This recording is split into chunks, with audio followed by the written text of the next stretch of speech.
Good morning, everyone. I'm a little winded. I had to go grab my camera. Everything got hit pretty hard last night. I don't know if you can see it. See if I can get out here and get you a better view. My ground is actually, the top layer, the crust layer is frozen. We got hit with a cold front. See if you can see the frost. Look at the frost on that. Are you frosty too? The big boy. The frost is pretty much on everything that's low to the ground. Look at that. Look at this. Look at the ice on them. See it sparkling? Wow. Now we have, it's 30 degrees out here right now. I got 2 sweaters on. At 30 degrees, for whatever reason, I don't feel, you see the ice crystals on the solar panels too. I don't need a heavier jacket if we've acclimated to the colder temps for the winter. If I had hit 30 degrees back when Jim was in Indiana, I would have died. But now that winter's been here for a few months, we've acclimated. My guinea's up there. Oh, trying to catch my breath. We did have a predator attack. I am missing 2 of these guineas, these gray pearl ones. My female is still there, and my royal purple one right there in the corner, he's still here. So we don't know what got it, or got them. Is two that are missing. I do know my guineas were very unsettled for the one night. They just wouldn't settle, and I didn't understand why. And then I came out and found this. It's not gory, guys. It's just a bunch of feathers. This is usually a sign of a predator attack. See all those feathers? And it looks like whatever it was cornered the guinea right here by the fence. So the guinea prey had nowhere to go. I'm already burping my first cup of coffee. But yeah, I have frost covers on there. I just uncovered the lettuces. The lettuces are coming in wonderful. I have a lot of stuff planted that I'm waiting to sprout. So I'm a little concerned because we actually have 3 total nights of cold. You can see how everything kind of looks a little wilted here.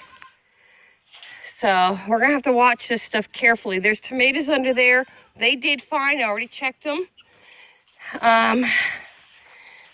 Looks like, are you sliding? You can hear that noise? That's toenails on metal. And they're sliding because that's probably slick from the frost last night. These did okay. And you see we're getting our second set of leaves. Those are the true leaves. So that's doing good. Now, here's something I'm concerned about. Right here. This is celery. And you see it's just broke the ground. And celery is a lot more tender of a green than, say, spinach is. So I'm a little concerned about those. But look what else. Lettuce. These here haven't done anything. So these are probably 1 pack of seeds right here that just didn't do anything. But look at these. All this is lettuce greens. I just hope they make it because I'm going to have to cover them better tonight. All that. Look at that. I'm going to probably put 2 covers on this tonight and tomorrow night, because in 2 nights it's supposed to go down to 28 degrees, which will be our coldest temperature we've seen this year. They're thinking I'm going to give them greens. Oh, they're so funny. Everybody's fed. We do that first. We always take care of our animals first, and then we worry about ourselves. I haven't had breakfast yet. I'm going to pick some turnip greens. Since they're frozen, guys, look at these turnip greens. Look at the sparkling. Oh my gosh. And the reason I'm picking the turnip greens is look at this. It's as big, it's actually bigger than my hand. That's gonna have to go in today. Here's another one, look at this one. Oh, look at that one, guys. Again, there's my hand. Look at that turnip. I'm gonna tell you, I'm real happy with the, look at all of them in there. Yeah, we're not gonna eat that many at one meal. Jim's not a huge fan. But he cooks what I eat, so. And the rule is, if you don't like it, make it yourself.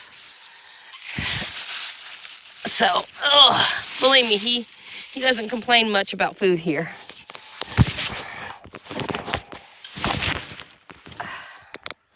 I'm trying to. Oh, hold on, I gotta put my phone down. I'm trying to get this turnip off the green so I can feed the chickens some greens. All right, there's 3 turnips I gotta take into the house. There's the turnips. Handful of greens for the chickens. Look at my herbs. I don't think anything can kill those things. And I got more coming in. In fact, I probably should have covered them. I got some herbs right here, if you can see them. They're coming in.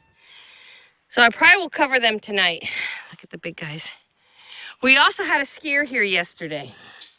We don't know if someone's dumped a dog, but we had a big black dog come down our driveway, and he was, you see where the buck fence is right by the driveway out there? Straight ahead. He was almost to that point of our buck pen. Thankfully, that fence is hot. So if he was going to try to get to my goats, one of 2 things was gonna happen. He was gonna hit an electric fence and give a good yelp, which would trigger the inside dogs to come out. And from there, we run off. Or Jim and I would come out and shoot him. It's just that simple. I don't know whose dog it is, but all my neighbors know we have goats, and that dogs who approach the goats will be shot.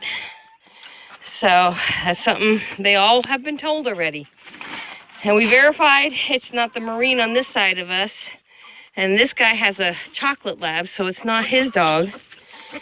And 3 people now have seen the dog hanging out around the dirt road up here that we live on. So, I don't know. But yeah, Jim's like, you better have your pistol on you. So I'm like, oh, okay.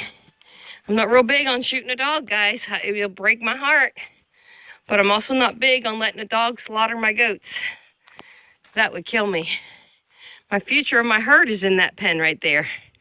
All my breeding stock is right there, as far as the boys go. Oh, I'm a mess. I gotta go pick up those turnips. But that dog, you see that corner of the fence right there? That dog had made its way almost to that corner. And that's not good.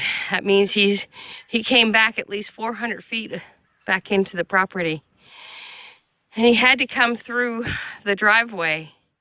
And that's where we saw him, on the driveway. Because the front line of the property that goes this way is fenced off now. So he couldn't have gotten in that side. This side of the property is all fenced off now. So in 2 weekends, we're gonna be buying 2 more rolls of fencing. And we're gonna try and fence off to my neighbor's fence line over here. He just put a brand new fence up for his cattle. So we're gonna try and fence all the way over there, and then we'll start closing our gate, which should help keep dogs from coming back here. Unless they come in through like the sides here, and they'd have to come a long way to come through here, because this is nothing but swamp back here. Well, it's really not swamp, it doesn't have feet of water in it. It just stays wet. So it's wetlands. I think we're classified as wetlands here. And a dog could come in over here by Matt's property, where the pole building is. But that's kind of things that we've had going on here. And today we start a new project because we finished the panels in the bedroom. So that's a yay. That was a huge win. And we're gonna start a new project today. We'll see if I get to video it or not. He's got an old flower pot. I save all my plant pots that I buy plants in because I like to start my own plants, and I start all kinds of trees from seeds and stuff. He is such a goofball, isn't he? Are you ready for your breakfast, dear? You guess? You want some turnips for breakfast? Nope. You don't want turnips forever.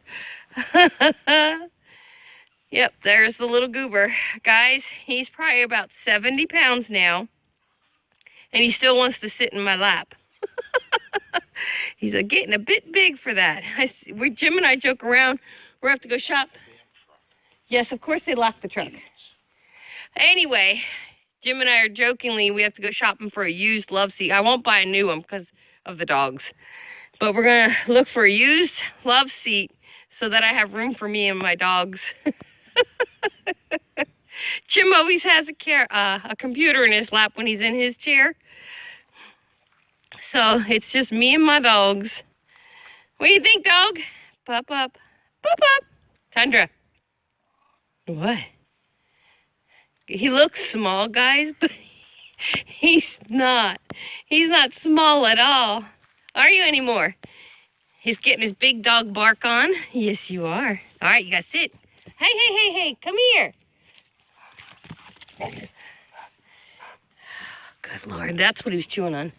An old flower pot. That's Ginger. Look at his hair standing up. Ginger barked, his hair stood right up. He's getting his guard dog on.